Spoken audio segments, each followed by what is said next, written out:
నమస్తే. నమస్తే అండి. ఇప్పుడు జూబ్లీహిల్స్ లో బై ఎలక్షన్స్ ఉన్నాయి కదా, మీది బోరబండ ప్రాంతం. ఎట్లుంది బోరబండ ప్రాంతంలో? ఏ పార్టీకి వేస్తారు ప్రజలు? కాంగ్రెస్ కా, బీఆర్ఎస్ కా, బీజేపీ కా? కాంగ్రెస్. కాంగ్రెస్. నవీన్ యాదవ్. నవీన్ యాదవ్. ఎందుకంటే నవీన్ యాదవ్ ఎందుకు అట్లా?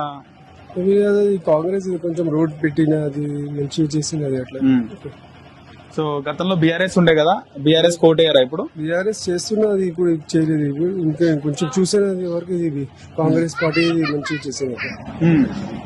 ఓకే, ఇప్పుడు కాంగ్రెస్ కి ఇద్దాం అనుకుంటారు. కాంగ్రెస్. నవీన్ యాదవ్ ఎట్లున్నాడు క్యాండిడేట్? ఓట్ చెప్పవద్దు అట్లా. చేస్తాను నేను. నవీన్ వస్తా compulsory. Naveen Yadav. Right, thank you. Thank you. Okay, చేస్తాడు. నవీన్ యాదవ్ వస్తే మంచిగా చేస్తాడు, అట్లేం లేదు. ఓకే, నవీన్ యాదవ్ ఒక్కసారి ఇస్తాం మేమైతే ఇందిరానగర్ నుంచి. నవీన్ యాదవ్ కి సపోర్ట్ చేస్తారా? ఓకే ఓకే చేస్తాం. మన దగ్గర 30 ఓట్స్ ఉన్నాయి మనకి. గల్లీ మొత్తం నవీన్ యాదవ్ వేస్తాం మేమైతే.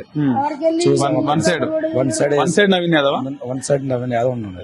ఎందుకు నవీన్ యాదవ్ కి ఎందుకు వేద్దాం అనుకుంటారు? నవీన్ యాదవ్ వేస్తే ఏమన్నా చేస్తాడేమన్నా, ఒకటి ఉన్నాడు కదా. ఓకేనా? థ్యాంక్ యూ అన్న. Okay, thank you. రైట్.